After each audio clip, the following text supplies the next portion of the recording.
Professor Anirban Das উনি বলবেন সাহিত্যের দার্শনিক কাজ ঐতিহাসিকতা এই প্রসঙ্গে।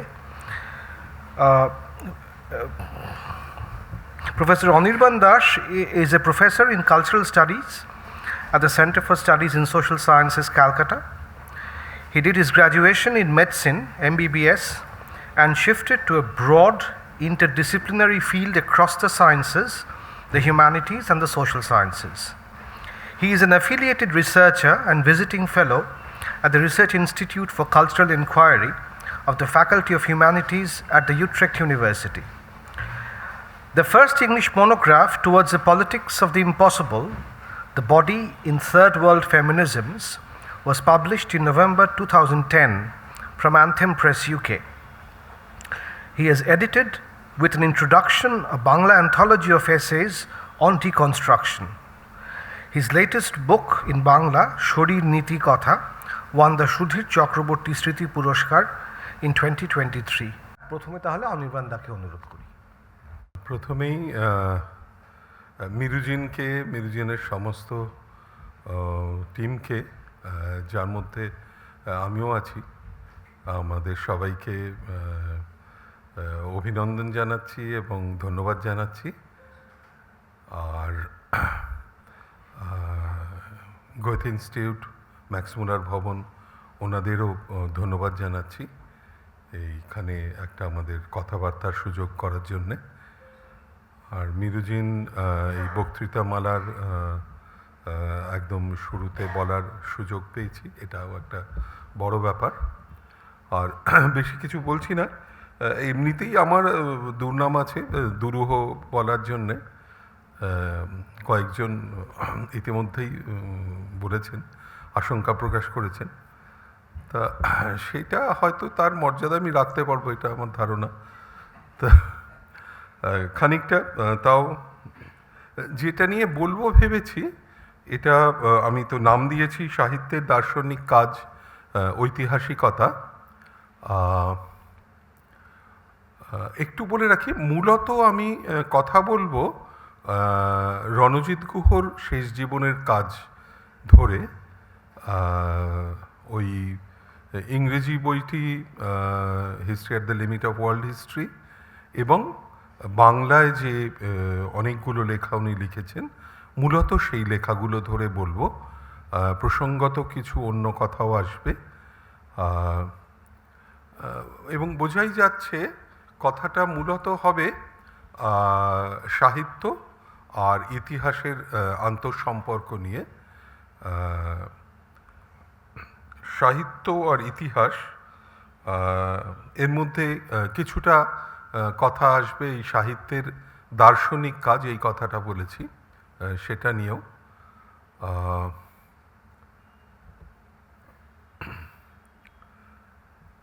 সাহিত্য আর ইতিহাস এটা নিয়ে বলতে গেলে আমি প্রথমে একটু খুব একদম একটা ছকের মতন করে একটু বলে নিচ্ছি যে কি কথাগুলো তুলব, তারপরে মূল লেখাটার মধ্যে ঢুকছি, করে আবার শেষে হয়তো ফিরে আসতে পারবো বিষয়টাতে। ইতিহাস মাত্রই রাষ্ট্রিক, এই ধরনের একটা কথা তো চলে যে হিস্ট্রি ইজ স্টেটিস্ট। এবার এই কথাটা বেশিরভাগ সময়ই তোলা হয় এইভাবে যে ইতিহাসের যে প্রাধান্যকারী ধারা সেইটা রাষ্ট্রিক, এবং তার থেকে বেরিয়ে আসার চেষ্টা গত অনেকগুলো দশক ধরেই বিভিন্ন ধরনের ঐতিহাসিকেরা করে চলেছেন। History from below, subaltern history, এরা নানাভাবে, এবং আরও অনেক অনেক ধারা রয়েছে, আমরা জানি সকলেই। সেখানে কিন্তু এই যে ইতিহাস রাষ্ট্রিক, এই কথাটা আমি বলছি না, এটা রণজিৎ গুহ বলেছেন। সেখানে কথাটা একটু অন্যভাবে তোলা আছে। ইতিহাস রাষ্ট্রিক শুধু এই অর্থে না যে ইতিহাসের প্রাধান্যকারী ধারাটা রাষ্ট্রিক, শুধু এই অর্থে না যে ডমিনেন্ট হিস্ট্রি ইজ স্টেটিস্ট,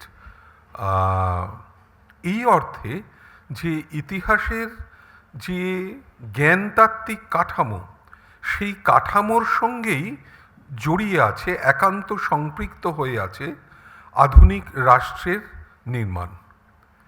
এটা আরেকটু অন্যভাবে বলা হলো কথাটা। শুধুমাত্র রাষ্ট্রিক ইতিহাসের বিপরীতে মানুষের ইতিহাস, এই রকম কথাটা দিয়ে এই রাষ্ট্রিকতার মোকাবিলা করা যাবে না।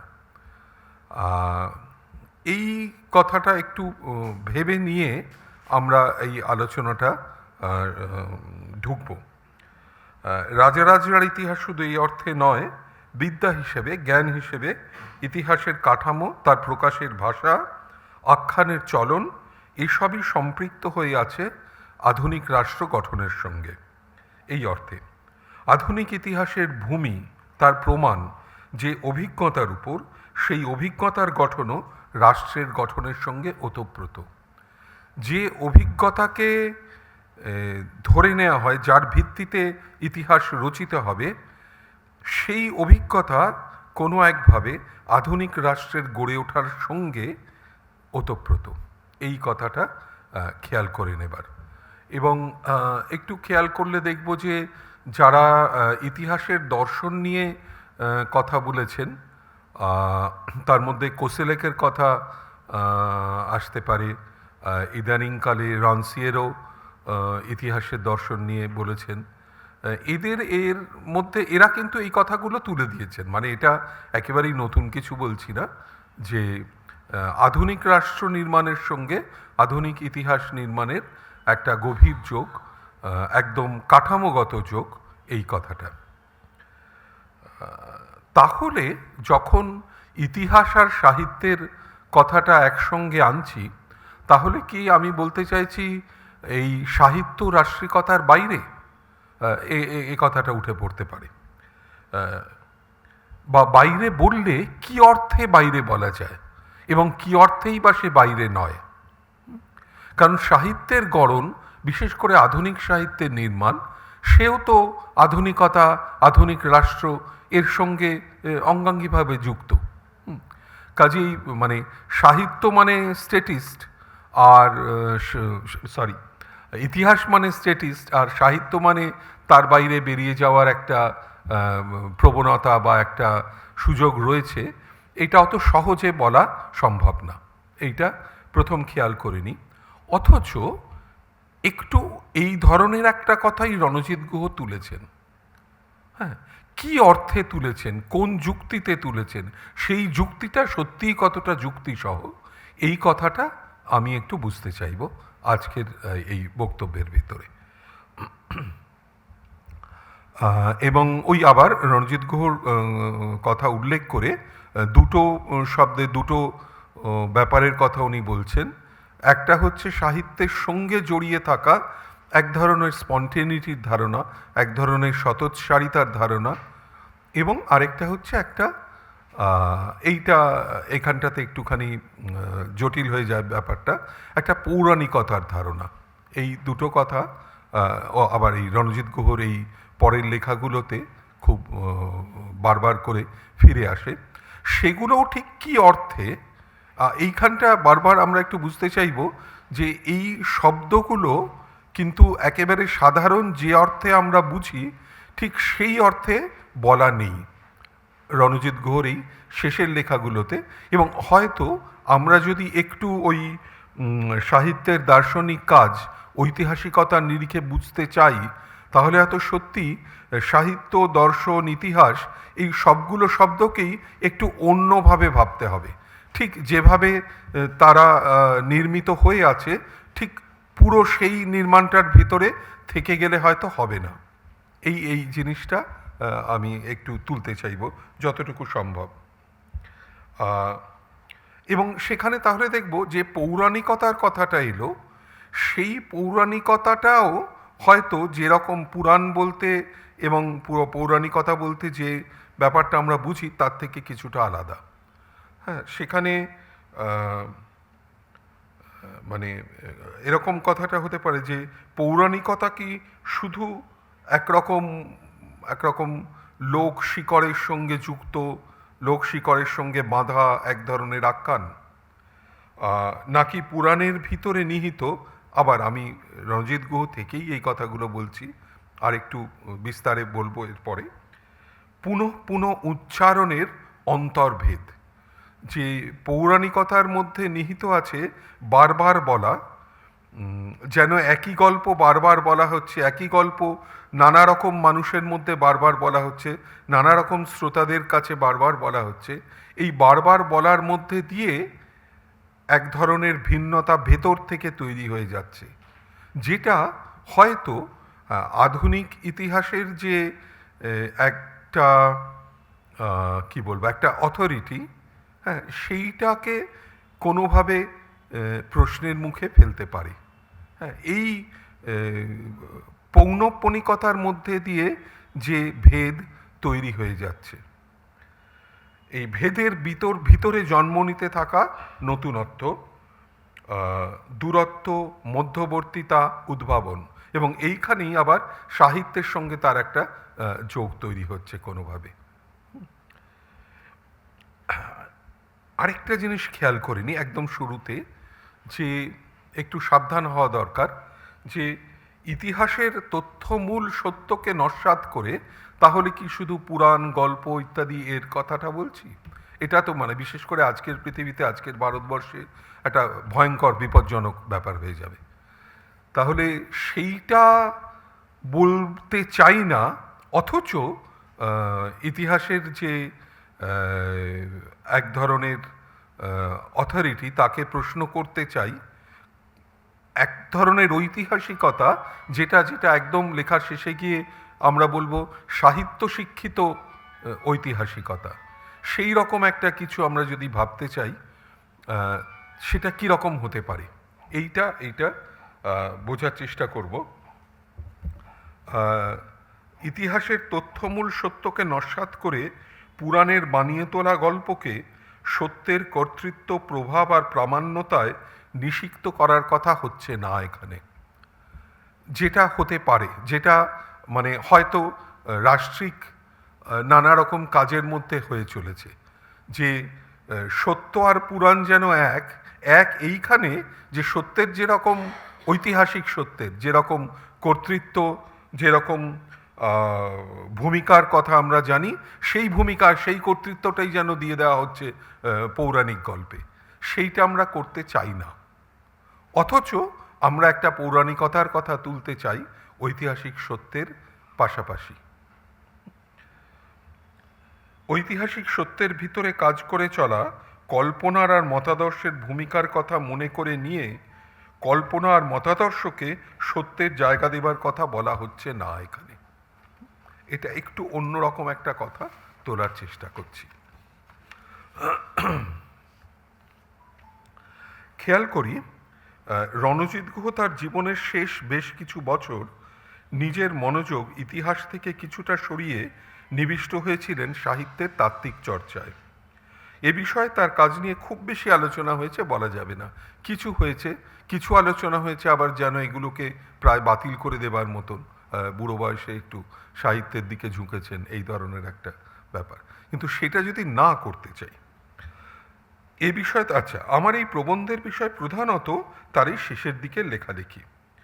আপাতভাবে কিছুটা হয়তো হঠকারী প্রস্তাব এই, যে লেখাগুলো একদিকে রণজিতের নিজের কাজের নিরিখে একেবারে মৌল গুরুত্বে স্থাপিত, ও অন্যদিকে সাহিত্য তত্ত্বের বাংলা ভাষার প্রতর্কেও এক মৌলিক পদক্ষেপ।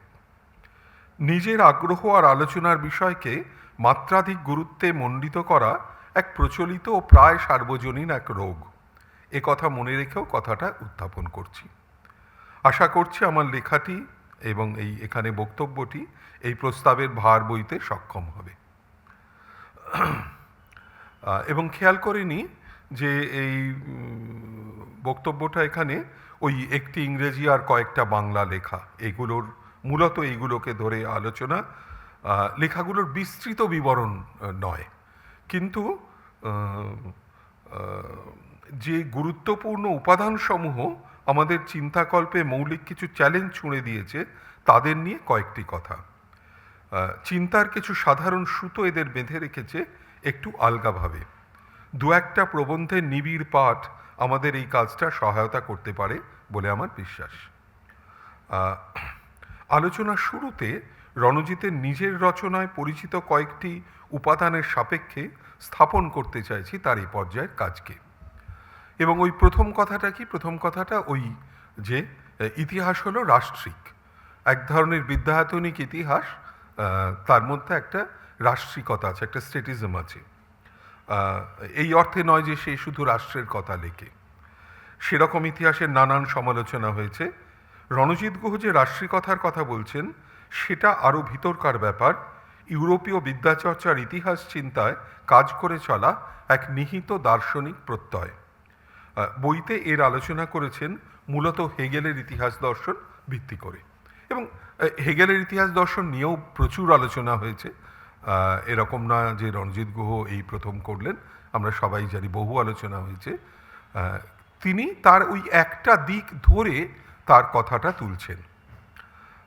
হেগেলের ইতিহাস দর্শনের সঙ্গে রাষ্ট্রের যে গভীর সংযোগের আলোচনা, সেটা কিন্তু তার তর্কের প্রমাণ কিংবা ওই সংযোগের ঐতিহাসিক উৎস নয়, সেটা এই যোগের এক উদাহরণ ও একেবারে প্রাথমিক এক মুহূর্তের বিবরণ, যে মুহূর্তটিতে ওই সংযোগ স্পষ্ট আর নির্দ্বিধাভাবে উচ্চারিত হয়েছে।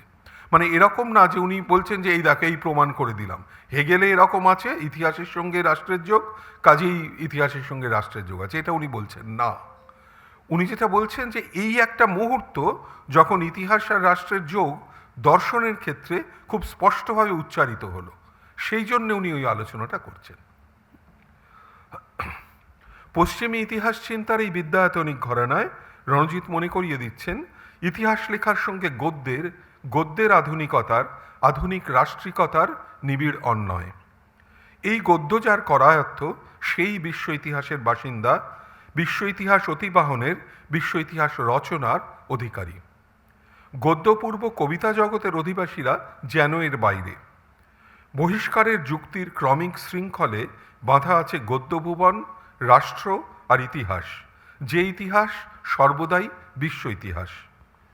বিশ্ব ইতিহাস ওয়ার্ল্ড হিস্ট্রির ক্রমিক বিকাশের নিয়তি চিহ্নিত ও আবশ্যিকভাবে তার অংশ এই ইতিহাস।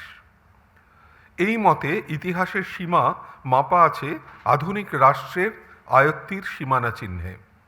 উপনিবেশ রাষ্ট্র যার আয়ত্তে নেই, সেই সীমানার বাইরে, অতএব ইতিহাসের বাইরে। হেগেলের মত রণজিৎ গুহ পড়ছেন। ইতিহাসের আখ্যান গদ্যে তার অধিকার নেই। স্পিরিটের জগতে বাস্তব রূপ নেওয়ার শেষ পরিণাম আমরা জানি হেগেলের কাছে রাষ্ট্র, আধুনিক রাষ্ট্র, তার সময়কার রাষ্ট্র। বিশ্ব স্পিরিটের জীবনের ইতিহাসে রাষ্ট্রিক পরিণামে যারা পৌঁছতে পারেনি, তাদের আখ্যান ইতিহাস হয়ে উঠতে পারে না। অতএব এই সব আখ্যানসমূহ অনৈতিহাসিক, অপরিণত, অনাগরিক। আবারও মনে করে নিই, রণজিৎ কিন্তু এটা খুব ইন্টারেস্টিং, কোনো ঐতিহাসিক গদ্যের উদাহরণ উপস্থিত করেননি। এক বিস্ময়জনক আর শ্বাসরোধী স্পর্ধায় মূলত আলোচনা করেছেন ইতিহাস সংক্রান্ত দার্শনিক টেক্সট নিয়ে, আর কিছুটা আলোচনা করেছেন রবীন্দ্রনাথের একটা লেখা নিয়ে। লেখা ঠিক না, রবীন্দ্রনাথের বলা, সেটা লিখিত রূপ দেওয়া হয়েছিল, কিন্তু লিখিত রূপটা রবীন্দ্রনাথ সেটাকে অনুমোদন করেছিলেন। ইংরেজি বইটি, এটাও খেয়াল রাখি, ওই history at the limit of world history, বিদ্যায়তনিকতার অনেকগুলো শর্ত লঙ্ঘন করে। বিশেষ করে প্রশ্ন উঠতে পারে সমসত্ব এক পশ্চিম ও সমসত্ব এক ভারত কিংবা ভারতীয় ধরন পেশ করার বিপদ নিয়ে। বিমূর্ত নির্বিশেষের যে স্তরে তর্ক স্থাপনা করা হয়েছে, সেখানে স্বভাবতই অনেক বিশেষ নিদর্শন বক্তব্যের বিরোধিতায় উল্লেখ করা যেতে পারে। এইটা খেয়াল রাখি যে একটা মানে অ্যাবস্ট্রাকশনের একটা লেভেলে উনি স্থাপন করছেন তর্কটাকে। এবার যখনই অ্যাবস্ট্রাকশনের একটা লেভেলে তর্কটা তৈরি হয়, তখন অনেকগুলো মূর্ত বাস্তবতা কিন্তু তার বিরোধিতা করে। আমরা জানি এটা যে কোনো অ্যাবস্ট্রাকশনের ক্ষেত্রেই সত্যি, কিন্তু তখন এইটা আমার ধারণা যে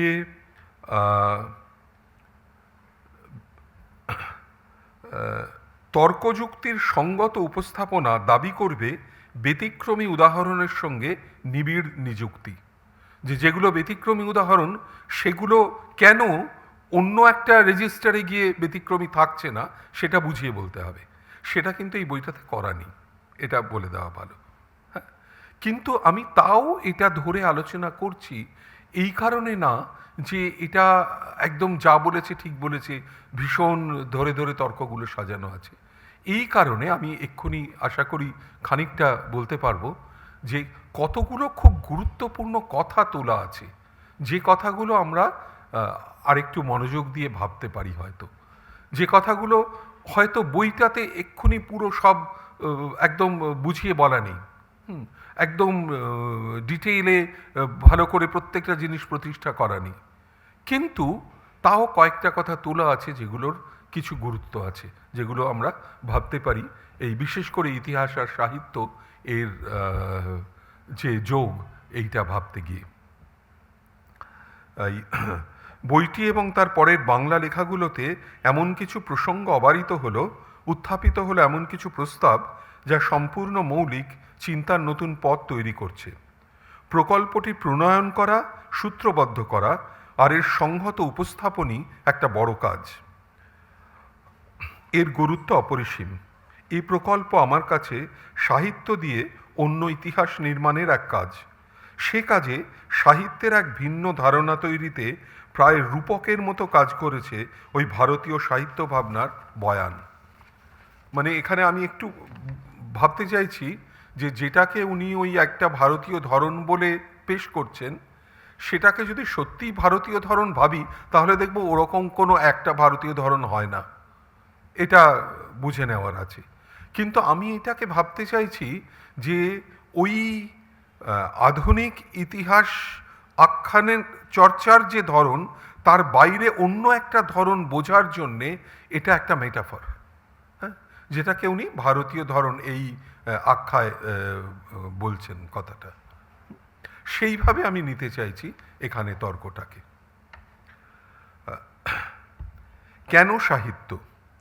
এ কি শুধু ইতিহাসের বিপরীতে সাহিত্যের উৎসার? কেঠো কেজো বাস্তবানুগ প্রামাণিক ইতিহাস আখ্যানের বিপরীতে সাহিত্যের মায়াবী কল্পনার যথেচ্ছাচার?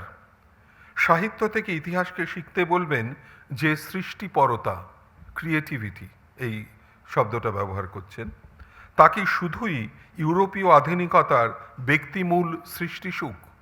এটা অনেকে বলেছেন এরপরে যে এ তো একেবারে ওই ইউরোপীয় যে ইন্ডিভিজুয়ালিস্টিক যে অ্যাপ্রোচ, ক্রিয়েটিভিটি কথাটা ব্যবহার করার মধ্যে দিয়েই তার মধ্যে ঢুকে গেলেন।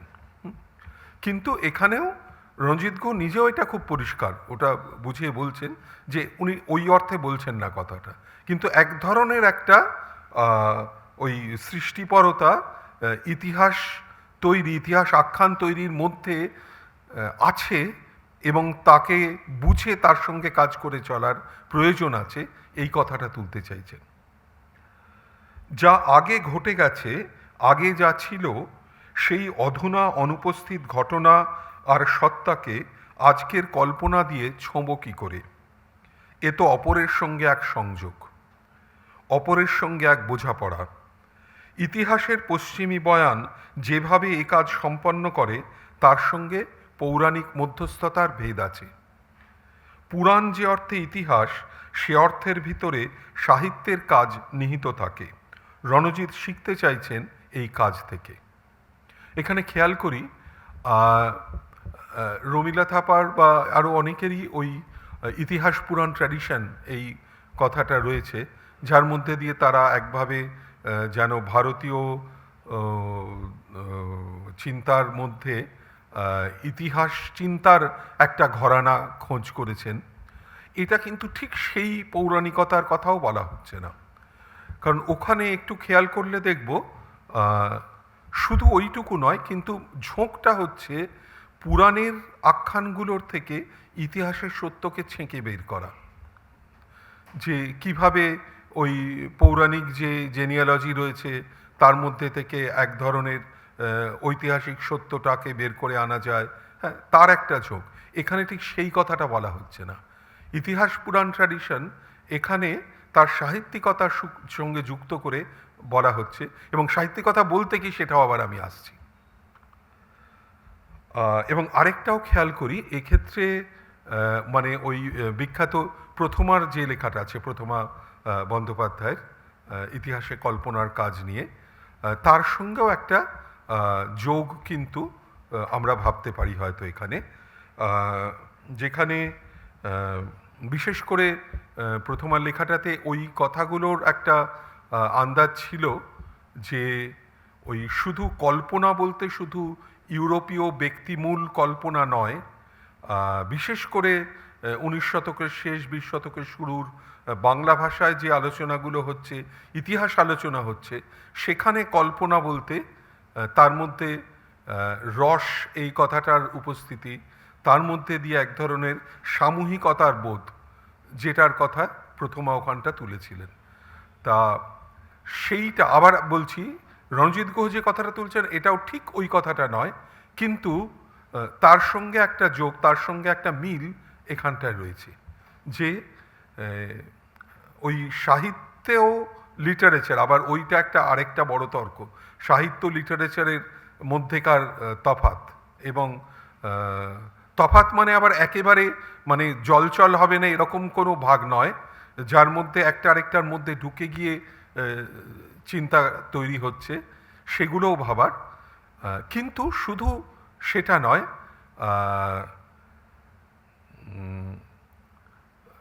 এই সাহিত্যের ধারণার মধ্যে এক ধরনের অপরের সঙ্গে সংযোগের একটা ধারণা, এবং সেই ধারণাটা যেন পৌরাণিকতার এই ধারণার মধ্যেও থেকে গেছে, এরকম একটা কথা রণজিৎ গুহ মনে হয় তুলতে চাইছেন।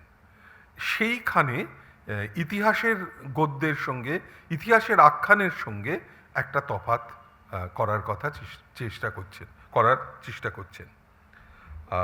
রণজিতের কাছে এই পরের সঙ্গে যোগ, অপরের সঙ্গে যোগ, এইটা সাহিত্যের ভূমিকা ভাবার জন্যে খুব গুরুত্বপূর্ণ। ইতিহাসের ঐতিহাসিক আখ্যানের প্রামাণিকতার উৎস কি? পশ্চিমী মতে অভিজ্ঞতা, এটা রণজিৎ গুহকে ধরেই বলছি, দর্শক কিংবা অংশগ্রহণকারীর অভিজ্ঞতা, এক্সপিরিয়েন্স। আমার সাক্ষাতে ঘটেছে তাই আমি সেই ইতিহাস লেখার অধিকারী। উপস্থিতির উপস্থাপন এখানে উপস্থাপকের অভিজ্ঞতা থেকে বৈধতা সংগ্রহ করে। নভেলের সঙ্গে ইতিহাসের অস্তিত্বগত সাদৃশ্য আর ভিন্নতার উৎস এই উপস্থিতিমূলতা, উপস্থিতের সঙ্গে এক তাৎক্ষণিক অব্যবহিত যোগ। সাহিত্যের কাজ থেকে রণজিৎ শিখতে চাইছেন যেন ওই সংযোগের ভিতরে এক ছেদের কথা, যে ছেদ কিছুটা কূটাভাষী, অপরের সঙ্গে যোগের এক সম্ভাবনা পরিসর খুলে দিতে পারে, নিশ্চিতির নয়, সম্ভাবনার। এটা শিওরিটি দেবে না, কিন্তু একটা সম্ভাবনার পরিসর খুলে দিতে পারে। এবং খেয়াল করি, অভিজ্ঞতার সঙ্গে ছেদ আর অপরের সঙ্গে সংযোগ, এই দুটো যেন একই কারণে, একই কাঠামোগত কারণে ঘটতে পারছে, এই কথাটা। রণজিৎ গুহ যেন ফিরে যাচ্ছেন এই শেষ জীবনের লেখাগুলোতে আর ইতিহাস, সাহিত্য বা অন্য কোনো নির্দিষ্ট ক্ষোভের উদ্দেশ্যে নয়, জানার, জ্ঞানের কয়েকটা সাধারণ উপাদানের দিকে। জানা কি? কোন রাজনৈতিকতা, কোন নৈতিকতা জানার কাজকে ভিতর থেকে চালনা করতে থাকে? জিজ্ঞাসা তাড়িত হয় কোন প্রণোদনায়? এই সব প্রশ্ন যেন তার অবলম্বন আর উদ্দেশ্য। ইতিহাসের পশ্চিমী, আধুনিক, রাষ্ট্রিক, ক্ষমতাজারিত মূর্তির সমালোচনা আমার ধারণা পড়তে হবে এই অন্য প্রশ্নগুলোর নিরিখে। শুধু ইতিহাস বিরোধিতার এক আপাত চমকপ্রদ আঙ্গিকে নয়। আর এই নিরিখেই হয়তো টুকরো টুকরো নানান নির্দিষ্ট তর্কের সমবায়ে আবছা ফুটে উঠবে চিন্তার এক সামগ্রিক প্রতিমা। এই আদলের প্রেক্ষিতেই হয়তো আমরা বুঝতে শিখব চিন্তার এ পর্যায়ে সাহিত্য নিয়ে তার একান্ত আগ্রহকে। এবং একটু খেয়াল করলে দেখব আসলে রণজিৎ গুহর মানে গোটা জীবনের কাজেই কিন্তু এই একটা বোঝাপড়া, এই একটা টানাপোড়েন কাজ করেছে সবসময়। লেখার প্রতি, লেখাগারের প্রতি, বাক্য, অর্থ, শব্দের প্রতি একান্ত মনোযোগ, অভিধা অতিরিক্ত নানান লক্ষণা ও ব্যঞ্জনার সন্ধান, এটা কিন্তু তার লেখার মধ্যে সবসময়ই কাজ করেছে। আমার লেখাটি একেবারে প্রাথমিক একটা আলোচনা, কিছুটা খর্বিতও বটে, কারণ রণজিতের প্রতর্কে ভাষা নিয়ে আলোচনাটা একটা মূল গুরুত্বে রয়েছে। সেইটা আমি সেই দিকটাতে যাচ্ছি না। ভাষার বিশেষতায় কিভাবে চিন্তার সুতোগুলো নির্দিষ্ট সব আকার নেয়, সাহিত্যের চলনে নির্বিশেষ আর বিশেষ কীরকমভাবে হয়ে ওঠে ভিন্নতা চিহ্নিত, আত্ম আর অপরের টানাপোড়েনে, সেগুলোই এই প্রতর্কের কেন্দ্রে। আমার আলোচনা জোর দিয়েছে দার্শনিক তর্কের বিমূর্ত বয়ানে। আর তবে সেই জন্যই হয়তো এই আলোচনা রণজিতের বয়ান বুঝতে সহায়ক হতে পারে সংক্ষেপিত বিবরণী হয়ে ওঠার বদলে। কারণ আমি ওই যে কনসেপচুয়াল, যে ফিলোসফিক্যাল যে ব্যাপারগুলো উঠে আসছে তার দিকে একটু নজরটা দেবার চেষ্টা করছি। রণজিতের মতে ভারতবর্ষে আখ্যানের উৎস, আখ্যানের মূলগত কাজ ভিন্ন। সাক্ষাৎ অভিজ্ঞতা নয়, আখ্যানের পুনর্কথনই ইতিহাসের সৃষ্টি রহস্য। ওই পুনর্কথন, রিপিটেশন, আইটারেশন, কথন, পুনর্কথন, পুনঃ পুনঃ পুনঃ বলে যাওয়া, উৎসুক শ্রোতার সামনে পেশ করে চলা কাহিনী বারংবার, সেটাই ইতিহাসের নির্মাণ। এই নির্মাণে যা ঘটেছে তার সমান গুরুত্ব কথক আর শ্রোতার। নির্মাণের পৌনঃপুনিকতার ভিতরে নিহিত স্মরণের, অপ্রত্যাশিত ছেদের, আকস্মিক আবির্ভাবের অভাবিত সম্ভাবনার। মহাভারত কথার ভিতরে পুরাণ ইতিহাসের পুনরাবৃত্ত আখ্যানের প্রতিটা নতুন উচ্চারণের ভিতরে যেমন অস্তিত্বের পুনর্নব সম্ভাবনারা। মহাভারত কাহিনীর পুনরাবৃত্ত আখ্যান আরম্ভের মুহূর্তের কথা মনে করিয়ে দেন রণজিৎ। নৈমিষারণ্যে সৌনকের আশ্রমে 12 বছর ব্যাপী এক যজ্ঞে উপস্থিত হয়েছেন পুরাণ কথক সৌতি উরশ্রবা। সমবেত অতিথিরা, ঋষি আর মুনিরা সকলেই তার কাছে গল্প শুনতে চান। সোজাসুজি অনুরোধের বদলে শিষ্টতা সম্মত প্রশ্ন এলো, কোথা থেকে এলেন, এতকাল কোথায় কাটালেন? উত্তর এলো একটু ঘুরপথে আর একটা প্রশ্নের রূপে। শ্রোতারা কি শুনতে চান তার কাছে? তারা তো জানেনই তার গল্পের পুরনো ভাণ্ডার। নতুন বলতে কিছুদিন আগে শুনে এসেছেন এক কাহিনী, কুরুপাণ্ডবের মধ্যে যুদ্ধের আখ্যান, সে গল্প। কুলপতি সৌনক সবার আগ্রহ শুনে সিদ্ধান্ত নিলেন সে গল্প শোনার। এটা রণজিৎ গুহ খুব একটু বিস্তারে বলছেন, তার কারণ উনি একটা নির্দিষ্ট কথা তুলতে চান এখানে। তার সম্মতি কথাযোগে, কথাযোগ এই শব্দটা। রণজিৎ বুঝিয়ে দিচ্ছেন মহাভারতে কথাযোগের মানে, আমি কোট করছি, কথকতার সেই পদ্ধতি যা ব্যক্ত হয় কথক ও শ্রোতাদের মধ্যে কথোপকথনের মাধ্যমে। কাহিনীর বিস্তারের প্রতি পর্বেই তিনি জিজ্ঞাসা করবেন শ্রোতারা এরপর আর কি শুনতে চান, কোন ঘটনা বা চরিত্র বা নীতিকথায় বা দার্শনিক তত্ত্বে তাঁদের আগ্রহ। শ্রোতাদের মুখপাত্র কোনো মাননীয় ব্যক্তির সঙ্গে আলাপ করতে করতে কথকতা এইভাবে অগ্রসর হয়। রণজিৎ আরও মনে করিয়ে দেন সৌতিকথিত মহাভারতে সৌনকই সেই মুখপাত্র, যিনি শ্রোতা ও কথকের মধ্যস্থতা করেন। এখানে উনি ওই পাণিনি সূত্র থেকে আরম্ভক এই ক্যাটেগরিটার কথা তুলছেন, যারা কথকের সঙ্গে পারস্পরিকতায় আখ্যানকে ঠেলে নিয়ে চলে, যে চলনে শুধু কথক না, আরম্ভকের মধ্যস্থতায় শ্রোতারও সমান সক্রিয়তা। এইটা ধরে রাখি একটু, এখানে যে কথাটা উঠল। অন্য একটি গহন প্রবন্ধে আমরা সম্মুখীন হই আর এক আরম্ভ মুহূর্তের, আদিকবি আর কবিতার জন্ম। বাল্মীকির এক নির্দিষ্ট শ্লোক উচ্চারণের মুহূর্তটিকে ইতিহাসের কালিকতায় প্রথম কবিতা রচনার ক্ষণ বলে ভাবা উচিত নয়। এ এক লোক প্রসিদ্ধি, এক রূপকথা।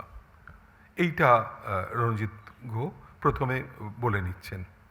মামুলি ইতিহাসবিদ্যার রায় অগ্রাহ্য করে কবির কল্পনা এবং সমালোচকের যুক্তি রূপকথার সত্যটিকে সাহিত্য চেতনার ঐতিহাসিকতায় প্রতিষ্ঠা করেছে। বছর গোনা ইতিহাসের হিসেবে না হলেও ভারতীয় কাব্যের ঐতিহাসিকতায় বাল্মীকি অবশ্যই আদিকবি বলে গণ্য। কবিতার ক্রমিক ইতিবৃত্তে অন্য সব কিছুর পূর্ববর্তী বলে নির্দিষ্ট। এই অপূর্বক্ষণটিকে খুব সাবধানে বিশ্লেষণ করেছে রণজিতের লেখা। নারদের সঙ্গে কথোপকথনে কতগুলো নৈতিক প্রত্যয়ের আধার হিসেবে এক ব্যক্তির জীবন কথা রচনার কথা ভেবেছেন বাল্মীকি। তারপর সেই মুহূর্ত যখন ব্যাধের স্বরের আঘাতে মিথুনরত ক্রৌঞ্চ হত হচ্ছে। এ শুধু হত্যার বিভৎসার কথা নয়, ব্যাধের ধর্মই প্রাণী হত্যা সন্তর্পণে মনে করিয়ে দিচ্ছেন রণজিৎ। অস্তিত্বের শর্ত যে নৈসর্গিক প্রজনন তাকেই লঙ্ঘন করেছে, তাই সামান্য অপরাধ নয় এ হিংস্রতা। এ নিষ্ঠুরতা এক বিস্ফোরক ঘটনা, সভ্যতা ও প্রকৃতির সংঘর্ষ। সেই অভিজ্ঞতা বাল্মীকির আবেগতপ্ত উচ্চারণে ভাষার অভ্যস্ত সীমানা ছাড়িয়ে একান্ত নতুন এক বাক্যরীতিতে রূপায়িত হল। এ কি তবে অভিজ্ঞতার প্রভাবজাত এক সতৎসার মাত্র? এইখানে একটা প্রশ্ন এলো।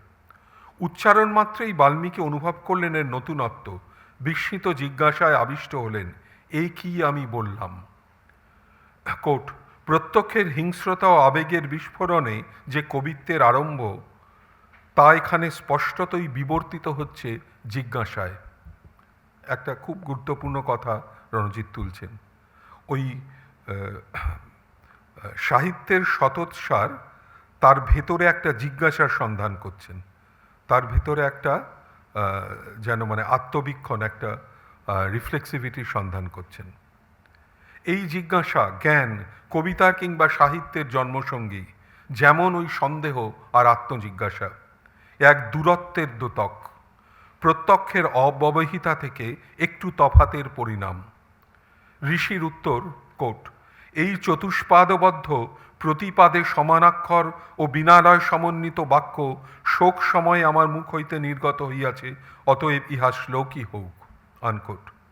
এক নাতিদীর্ঘ আলোচনার শোক আর শ্লোকের এই সমান্তরতাকে প্রশ্ন করছেন এবং তৎসত্ত্বেও সম্ভাব্য প্রাকৃত ব্যবহারের উল্লেখে এর বিশ্বাস্যতার কথা বলছেন।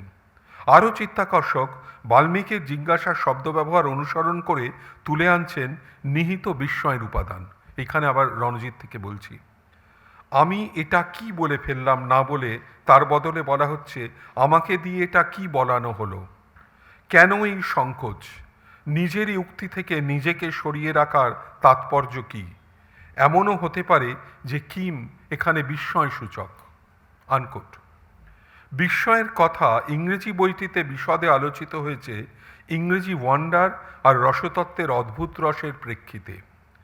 যেখানে ঐতিহাসিক সত্যের আলোচনায় থাকে নিহিত সাদৃশ্য, বিষয়ের সঙ্গে একান্ত সংযুক্তি আর বাস্তব বিশ্বের প্রতি বিশ্বস্ততা, আর পুরাণ ইতিহাসের সাহিত্যপরতায় বিস্ময়ের ভূমিকা। এইখানটাতে ওই সাহিত্য থেকে শেখার যে কথাটা, সেই কথাটা উঠছে। এখানে আলোচ্য প্রবন্ধটিতে রণজিৎ সাবধান করছেন, রোমান্টিকতার প্রেক্ষিতে শুধুমাত্র আধুনিকতার চরিত্র হিসেবে কবিতার বিশ্বব্যাপী মানবিকতাকে খর্বীকৃত না করতে কালে ও ভূগোলে। এইটা আবার একটা সম্পূর্ণ অন্য কথা, আমি এখানে এই আলোচনায় ঢুকবই না, যে এক ধরনের একটা সর্বব্যাপিতার কথা উঠছে, যেটা মানে তার ইতিহাস আছে, কিন্তু ওই ইতিহাসে সে শুধুই ইতিহাস দিয়ে তাকে হয়তো ভাবা যাবে না, এক ধরনের জেনারেলিটির কথা উঠছে। এটা আমি আলোচনায় যাচ্ছি না, অন্য একটা প্রসঙ্গে যাচ্ছি। আর এক ধাপ, নিজের সৃষ্টির সঙ্গে কবির এই বোঝাপড়া কবিতার সংসার যাত্রার প্রস্তুতিতে একান্তই আবশ্যক, কিন্তু সংসারের পথ চলার জন্য তা যথেষ্ট নয়। এইবারে পরবর্তীতে ব্রহ্মার আকস্মিক আগমন ঋষির আশ্রমে প্রথম কবির সঙ্গে প্রথম শ্রোতার সাক্ষাৎ, যে সাক্ষাৎ ছাড়া কবিতার জন্ম অসম্পূর্ণ। শ্রোতা ব্রহ্মা বললেন, এই যা তুমি রচনা করেছ তা শ্লোকই বটে, রামায়ণের কাজ, কবিতার কাজ শুরু করে দাও। এবার শুরু হলো কবিতার সংসার যাত্রা, রচনাটির অন্তিম মন্তব্য। অভিজ্ঞতার অভিঘাত, আত্মসন্দেহ আর জিজ্ঞাসার উদ্ভবের ব্যবধান, শ্রোতার সংলাপে সংসারের সঙ্গে সম্পর্ক স্থাপনা, এই ধাপগুলো। এবং খেয়াল করব আমরা যে সংসার বলতেও কিন্তু রণজিতের কাছে এর মানেটা একটু অন্য। এখানে একটু আলাদা, সেটা আমি জানি না সময় কি অবস্থা।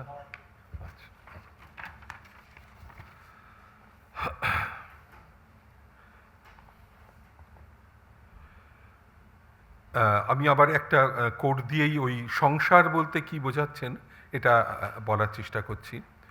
সেই সাংসারিক অভিজ্ঞতা যা রাষ্ট্রের আওতায় আসে না, প্রাত্যহিক অস্তিত্বের সাংসারিকতা যে অভিজ্ঞতার উৎস ও আধার, এবং সংসার মগ্নতারই জোরে যে অভিজ্ঞতা রাষ্ট্রের প্রতি উদাসীন না হয়েও স্বাতন্ত্র্য বজায় রাখতে পারে, সেই অভিজ্ঞতাই কবিতার বিষয়। এটা আমি রণজিৎ গুহ থেকে কোট করলাম, যদি এর সঙ্গে আমি পুরো একমত নই। কোন পরিসর থেকে তিনি সাহিত্যের শিক্ষা ইতিহাসে নিয়ে আসতে চাইছেন সে ব্যাপারে একটা আন্দাজ পাওয়া যেতে পারে এখানে। মনে করে নিই আবার পৌরাণিকতার অন্য যে উপাদানের দিকে রণজিৎ বারবার ফিরে যেতে চাইছেন তার কথা, পুনরাবৃত্তির মধ্যে অবস্থাভেদ এর কথা। মহাভারতের কথায় ফিরি একবার, এই কথাটাও আমরা ধরে রাখছি যে এই সংসার যাত্রা এর মানে কি, এর মানে এই সাহিত্যর অন্য একটা কিছু দিক এর মধ্যে থেকে উঠে আসতে পারি কিনা। মহাভারতের কথায় ফিরি একবার। কৃষ্ণদ্বৈপায়ন ব্যাস রচনা করলেন, গণেশ হলেন গ্রন্থের লিপিকার, রাজা জন্মেজয়ের সর্পযজ্ঞে বহু অনুরোধের পর ব্যাসদেব শিষ্য বৈশম্পায়নকে অনুমতি দিলেন মহাভারত শোনাবার। বৈশম্পায়নের মুখে শুনে সৌতি উগ্রশ্রবা সে কথা পুনরাবৃত্ত করলেন নৈমিষারণ্যে কুলপতি শৌনকের যজ্ঞে। বলা শোনা বলা এই ক্রমিক আবর্তনে পুরাণ ইতিহাস নিত্যই নতুন হতে থাকে। খেয়াল করি সেই বুদ্ধদেব বসুর অনুবাদে যেটা একদম মহাভারতের কথা শুরুতে দেওয়া আছে, কোনো কোনো কবি এই ইতিহাস পৃথিবীতে পূর্বে বলেছিলেন, কেউ কেউ সম্প্রতি বলছেন, ভবিষ্যতে অন্য কবিরাও বলবেন। এই চক্রাকার পুনর্কথনে ঘনিষ্ঠ সাক্ষাতের কিংবা যথাযথ উপস্থাপনের দাবি নেই। আছে দূরত্বের পরিসর যেখানে নতুন সৃষ্টির সম্ভাবনা। এইখানে সাহিত্য সংক্রামিত করতে পারে ইতিহাসকে। নিত্য পুনর্নির্মিত হওয়ার সৃষ্টিপরতা ইতিহাসকে ধ্বংস নয়, আরও ঐশ্বর্যশালী করে তুলতে পারে। বাস্তব ঘটনা বিবৃতির চাইতে বেশি সত্য ওই ইতিহাস। নারদের জবানিতে আমরা আবার রবীন্দ্রনাথের ওইটা একটু মনে করে নিই, সেই সত্য যা রচিব তুমি, ঘটে যা তা সব সত্য নহে, কবি তব মনভূমি, রামের জন্মস্থান অযোধ্যার চেয়ে সত্য যেন। একটু খেয়াল করে নিই, রবীন্দ্রনাথের আধুনিক মানুষে কবি যাই হোক না কেন, কবি আদিকল্পটি যে কোনো চিন্তক আর স্রষ্টার সূচক।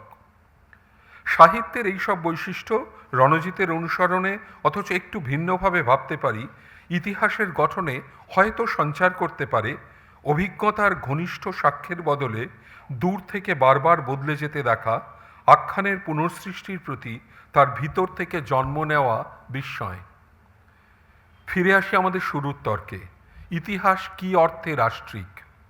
ওয়ার্ল্ড হিস্ট্রির অবয়বে মানব অস্তিত্বের উপস্থিতির তুঙ্গ মুহূর্ত যদি রাষ্ট্র হয়, তবে উপস্থিতির সে রাষ্ট্রচিহ্নিত অস্তিত্বের বিবরণী ইতিহাস। এ শুধু রাষ্ট্রীয় উপস্থিতির কথা নয়, বলা হচ্ছে এই বয়ানে যে কোনো উপস্থিতি রাষ্ট্র দ্বারা নিয়তি চিহ্নিত। এই চিহ্ন মোচনের জন্য উপস্থিতির অন্য ঘরানার কথা তুলতে হচ্ছে। পরস্পর সংশ্লিষ্ট কয়েকটি স্ট্র্যাটেজির কথা বলেছেন রণজিৎ। একটিতে তর্ক সাজিয়েছেন হাইডেগারকে অনুসরণ করে। মানব অস্তিত্বের ভিতরে অনতিক্রম্য অপর সংশ্লিষ্টতার দিকে ইঙ্গিত করেছেন। তুলেছেন রাষ্ট্রিকতার বিপরীতে প্রাত্যহিক জীবনযাপনের অপার ঐশ্বর্য আর জটিলতার কথা। ইতিহাস আর সাহিত্যের ভেদ ও পারস্পরিকতার একটা দিক তাদের বিষয়ের পার্থক্য থেকে উদ্ভূত। ইতিহাসের জানার অধিকারের বাইরে থাকা যাপিত জীবন, দৈনন্দিন সাধারণ বেঁচে থাকার প্রাত্যহিক খুঁটিনাটি। রণজিতেকে বলছেন হিস্টোরিক্যালিটি, ইতিহাসিকতা, বড় ঐতিহাসিকতার বিপরীত যেন। হাইডেগার কথিত ডাসেইনের অপর সাঙ্গীকৃত অস্তিত্বের পার্থিবতার মতো। এটা ঠিক, এটা খেয়াল রাখতে হবে, তার হাইডেগার পাঠ কিছুটা তরাদুষ্ট, হারিড।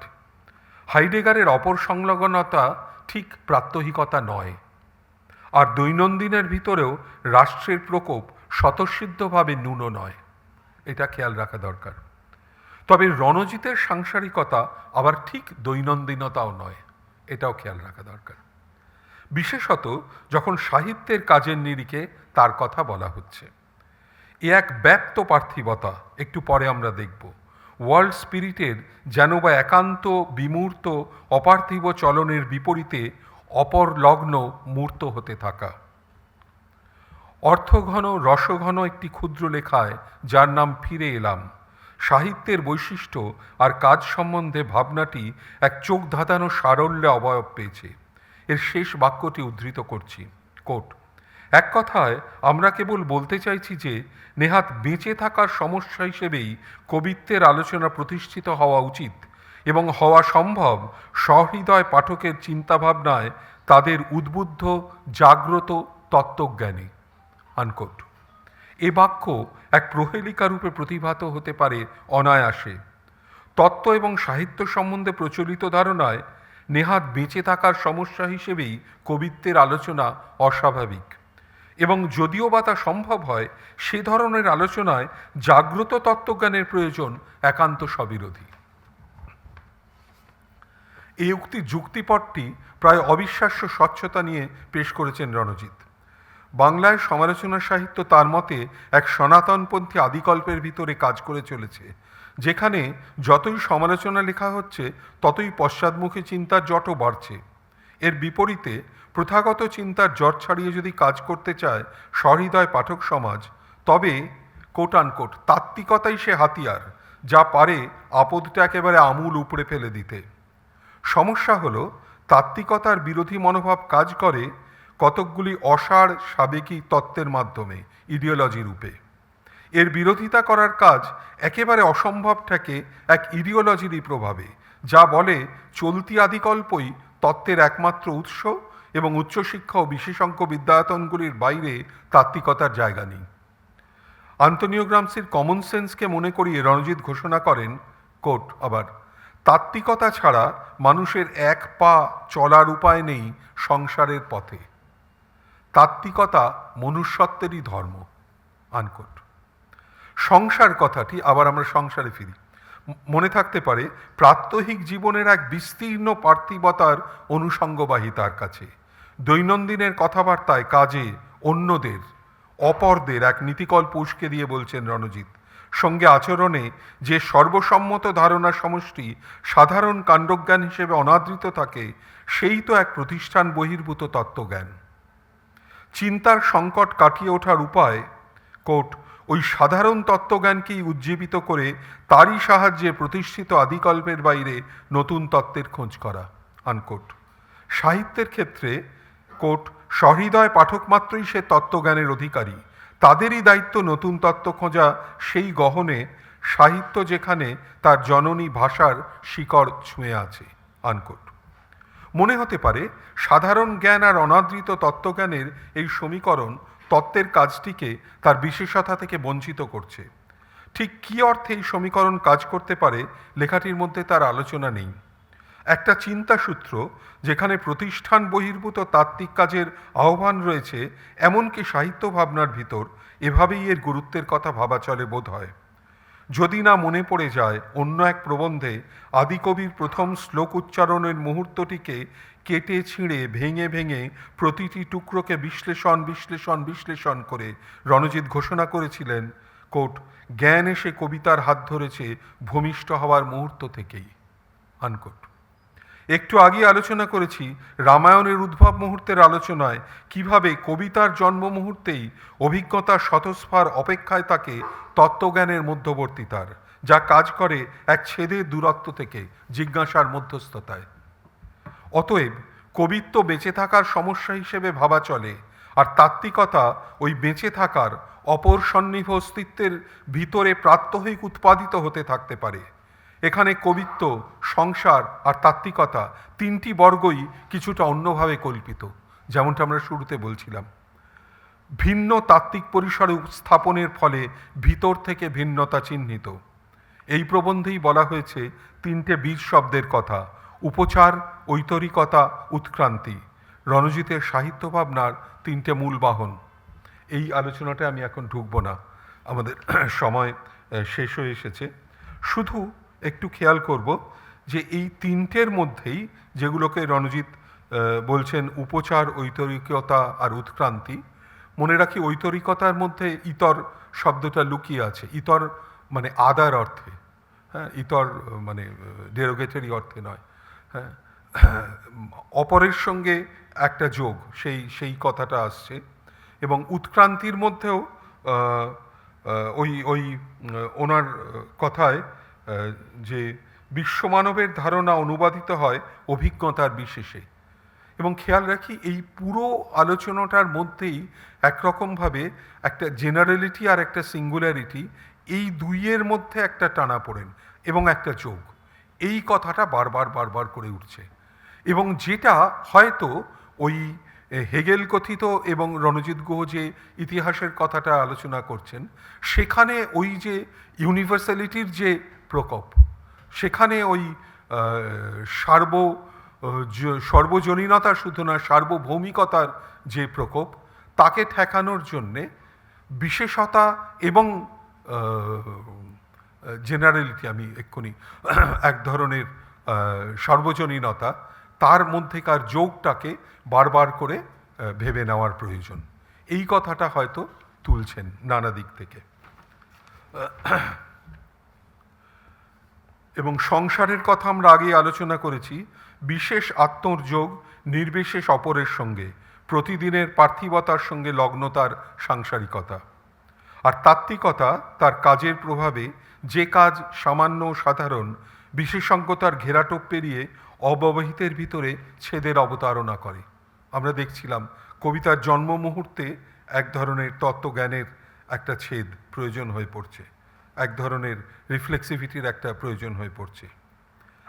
ইতিহাসের এক তথ্যবাদী ধারণাকে প্রশ্ন করে তার বিপরীতে সাহিত্যের মুক্তি কল্পনা নয়, সাহিত্যের কাজের ভিতর দিয়ে অপর উদ্দেশ্যে এক ব্যাপ্ত নৈতিকতার আবাহনী চোখে পড়ে যেন। এই কথাটা তোলার চেষ্টা করছি খানিকটা। ইতিহাসের পশ্চিমমূল প্রাধান্যকারী বয়ানের অভ্যন্তরে রণজিৎ স্থাপন করেন, ওই বয়ানের ভিতর থেকে আর বাইরে থেকে যুগপৎ বুনে তোলেন সাহিত্যেরই প্রণোদনায় অপর অভিমুখী ভিন্নতার এক পরিসর। সাক্ষাৎ অভিজ্ঞতার অন্তরে দূরত্বের ব্যবধান, বাস্তবের যথাযথ উপস্থাপনার ভিতরে উদ্ভাবনের সর্জনভঙ্গি, যথার্থের সদৃশতার মধ্যে বিস্ময়ের অপরিচয়, আর অন্তরুদ্ভাবনের ভিতরে নিহিত তত্ত্বের ব্যবধান। এই ব্যবধান আর ভিন্নতা, অভ্যন্তর থেকে ফেটে যাওয়ার আনন্দ, অন্তরের অপরত্বের অভিমুখী এক চলন আমার পাঠে তার কাছে সাহিত্য শিক্ষিত ইতিহাসের এক মূল বৈশিষ্ট্য। ধন্যবাদ।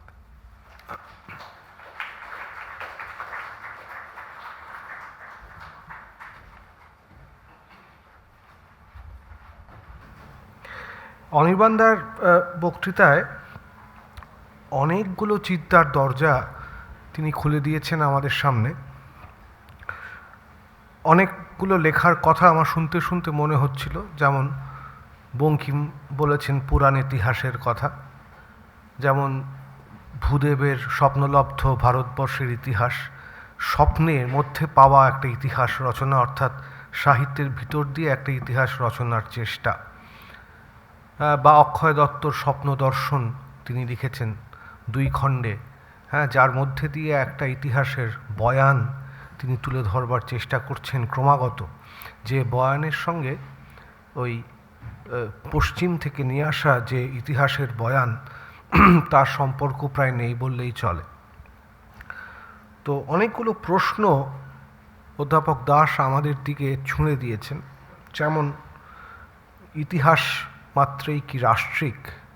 উনি এটা দিয়ে শুরু করছিলেন যে ইতিহাস এবং তার রাষ্ট্রিক কাঠামো, কিন্তু তার মধ্যে নিহিত এই প্রশ্নটাও ছিল যে ইতিহাস মাত্রই কি রাষ্ট্রিক? আমরা যারা এখন হিউম্যানিটিজের চর্চা করি, আমরা প্রত্যেকেই জানি যে world history, total history, global history, এমনি ইতিহাসকে নিয়েও আমরা এতগুলো কাটাছেঁড়া করতে আরম্ভ করেছি এই কারণেই, কারণ আমাদের মনের মধ্যে একটা ধারণা রয়ে যাচ্ছে বা রয়ে গিয়েছে যে ইতিহাসের যে কোনো বয়ান, সেটা একটা কাউন্টার ডিসকার্সিভ বয়ানও যদি বা হয়, সেই বয়ানের মধ্যে কোথাও একটা রাষ্ট্রিকতার চিহ্ন রয়ে চলেছে বা রয়ে যাচ্ছে।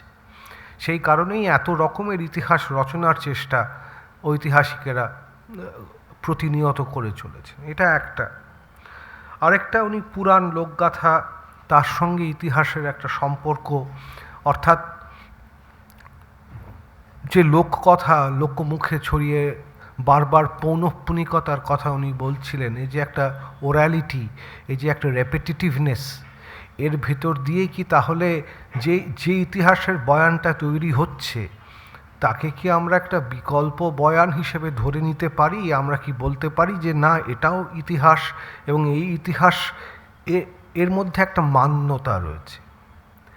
তৃতীয় কথা যেটা উনি খুব জরুরি কথা উনি নিয়ে এসেছেন ওনার আলোচনায়, সেটা হচ্ছে সাহিত্যের প্রশ্ন।